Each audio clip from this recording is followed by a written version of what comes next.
Well, you may think this is another seed starting story. Well, actually, it's all about microgreens, and I'm with Dan from Strata Farms. How you doing? Good. How are you? Fine, thanks. And so these are microgreens, but to me it kind of looks like you've just overseeded some things that you're going to put out in the garden.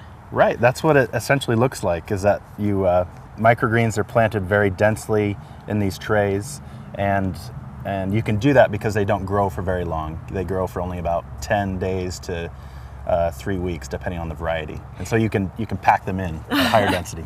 And so what are microgreens? It's like, to me, they're just like little seedlings. Yeah, microgreens are 10-day-old plants, and you can plant brassicas, different types of herbs. And the thing about microgreens is that they're very nutritious. There's a high nutritional value to them.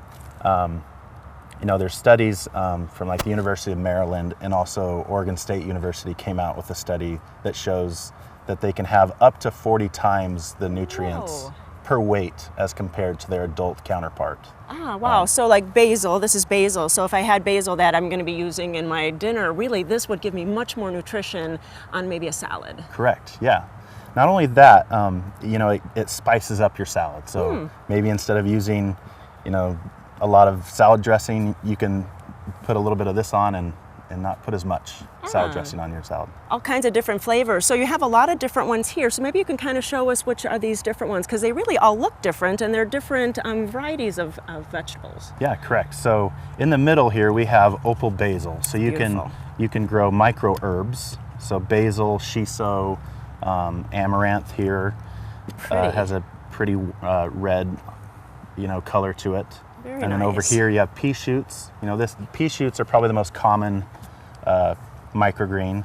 They're vigorous growers. They can mature in about 8 to 9 days. Wow, and so that is fast. So a lot of growers use that. And then also these are sunflowers. This is also kind of a staple microgreen. Even flowers. Yeah. Neat. And what's on the end? And then on the end, this is a mix of radishes. So I call this the spicy radish mix. Oh, so it'll even be hot, just like radish greens are when you have the vegetable. Right. Yeah. So instead of slicing up the root, the tuber of the radish, you're just eating the stem and the cotyledon leaf.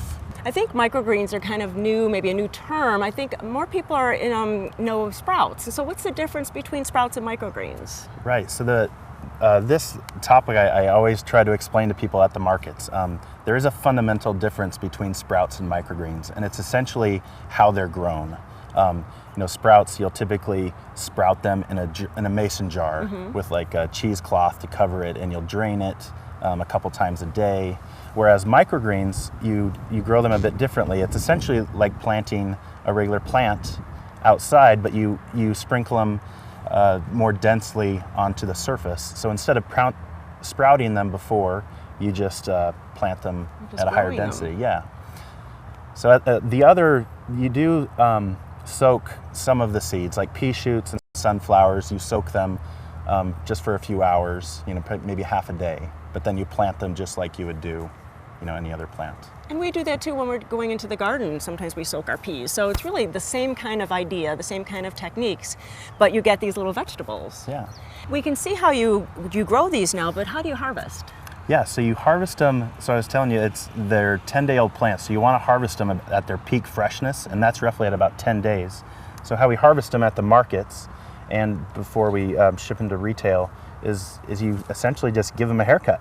You just snip them down near the base of the stems, and that way you're not getting any of the soil or any of the roots that are down in the hydroponic solution. So you have a really safe, clean product, and then we just place them in the clamshells for our customers, and you can mix the different varieties into one clamshell at the markets. We sell them at the local farmers markets around town, and then also we are starting to deliver to some retail locations, local food co-ops, and then also new seasons. Oh, that's great. So you can get them packaged right there in the grocery store. Yeah, so at the grocery store we'll sell them in these clamshells in different sizes. There will be a larger size, and then also these smaller grab-and-go clamshells.